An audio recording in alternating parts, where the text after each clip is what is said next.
রহমতুল্লাহি ওয়া বারাকাতুহু। সুধী দর্শক, আমার নাজমুল ইসলাম চ্যানেল থেকে আপনারা সবাই শুভেচ্ছা নেবেন।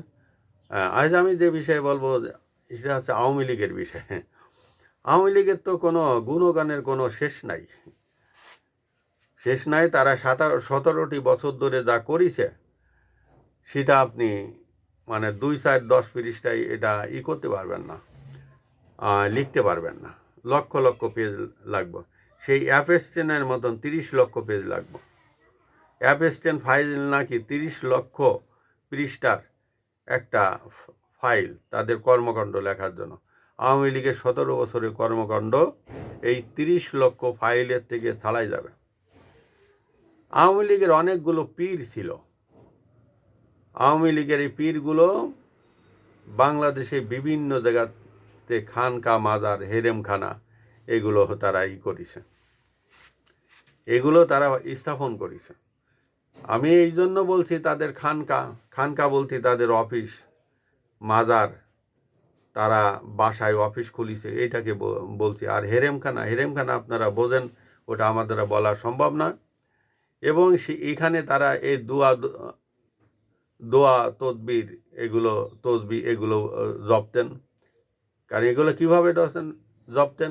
বাংলাদেশের বিভিন্ন জায়গা দেখা যাচ্ছে একটা থানা লেভেলের হোক, ইউনিয়ন লেভেলের হোক, ইউনিয়ন পর্যায়ের যেসব নেতৃত্বের যেসব পদ পদবি আছে এগুলো ওনারা বিক্রি করতেন। এইগুলো ওনারা বিক্রি করেছেন গত 17টা বছর ধরে। বাংলাদেশের এই আওয়ামী লীগের হাইকমান্ড জানে কিনা আমি জানি না। আর না জানলে হাইকমান্ডেও কিন্তু অনেক সময় দেখা যাচ্ছে যেটা হয়তো প্রধানমন্ত্রী জানেন না, কিন্তু আর সব নেতারা জানেন। তারা এখানে একটা অফিসের পিয়ন থেকে শুরু করে উপরের লেভেল পর্যন্ত টাকা খেয়ে তারা এখানে নিয়োগ দিছে। তারা ডিসি, সচিব এগুলো টাকা খেয়ে নিয়োগ দিছে। নিয়োগ দিতে সব থেকে বড় কথা হচ্ছে কি জানেন? এই 17টা বছর ধরে তারা নিজেদের পায়ে নিজে কুড়াল মারিছে। কোনো দল দেখেনি, কোনো কিছু দেখেনি। কেউ যদি আওয়ামী লীগে ঢুকতে চাইছে তাহলে তাকে কি করেছে জানেন? তাকে মোটা অঙ্কের টাকা নিয়ে তার কাছ থেকে তাকে আওয়ামী লীগে ঢুকাইছে। সেটা জামাত হোক, সেটা বিএনপি হোক, সেটা অন্য দল হোক, সেটা ডাকাইত হোক, যেটা চোর হোক, বদমায়েশ হোক, মানে কোনো বিষয় নেই। টাকা দাও, দলে ঢোকো। এইটা বিশাল একটা বাণিজ্য তারা 17 বছর ধরে করেছে। আপনি একটা গাড়ির লাইসেন্স করতে যাবেন, সেখানেও দেখা যাচ্ছে ওখানে আওয়ামী লীগের লোকজন আছে, বা এখানে এই যে হুজুর আছে, ওই হুজুরদের কাছে যে মানে পীরের মাজারে যাইতে হচ্ছে, মানে আওয়ামী লীগের নেতার মাজার, এটাকে পীরের মাজার বলা হয়। সেখানে যেয়ে আপনাকে নির্দিষ্ট হারে টাকা দিয়ে তারপরে আপনি ওই লাইসেন্স নেবেন। বাংলাদেশের সমস্ত অফিস আদালত এই নিয়োগের জন্য তাদের এই খানকা মাজারে, হেরেমখানায়, অনেক সময় তাদের প্রতিস্থাপিত খানকা মাজারে না পাওয়া গেলে তাদের হেরেমখানায় যাইতে হইতো এই মানে কোনো দরকারে। আর আওয়ামী লীগের যেসব ত্যাগী নেতারা আছে তারা কীভাবে ঘুরিছে জানেন? এই মুখ উঁচা করে বিভিন্ন জায়গায় ঘুরে বেড়াইছে, 1 কাপ লাল চা খাইছে, মানুষের পিছনে পিছনে ঘুরে, আর 1 টুকরা পাউরুটি খাইছে।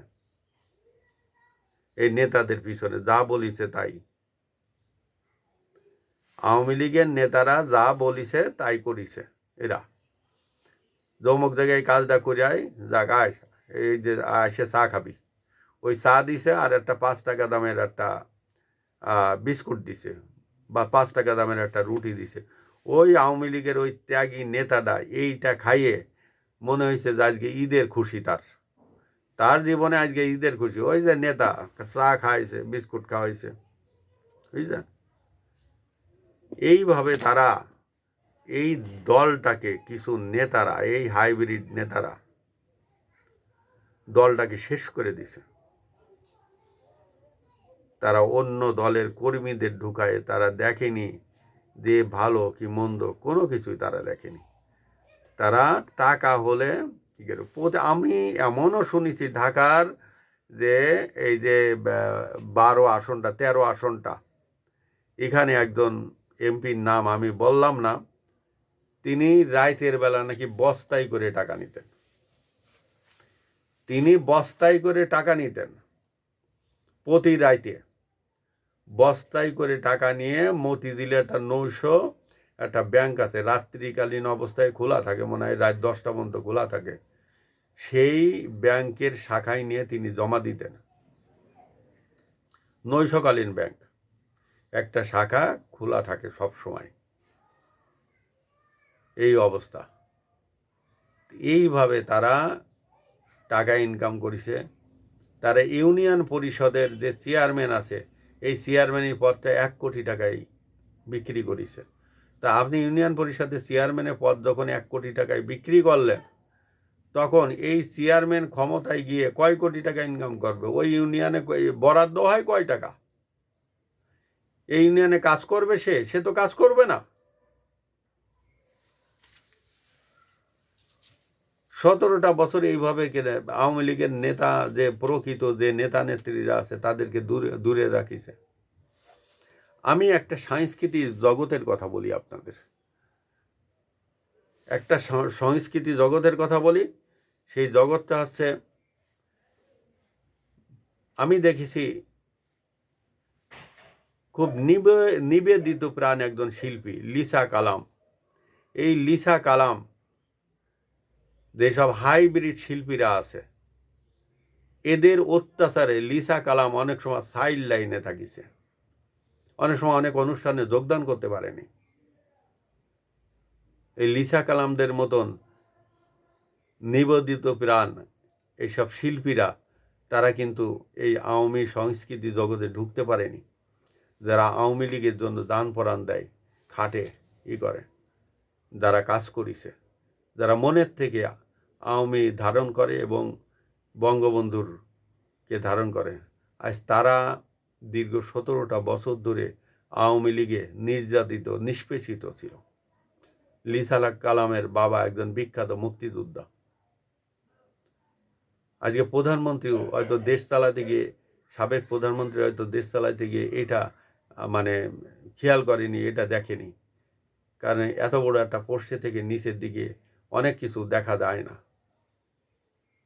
এই লিসা কালামকে নিয়ে আমি একদিন একটা কন্টেন্ট করব, আপনাদের আমন্ত্রণ রইল। আসসালামু আলাইকুম ওয়া রাহমাতুল্লাহি ওয়া বারাকাতুহু।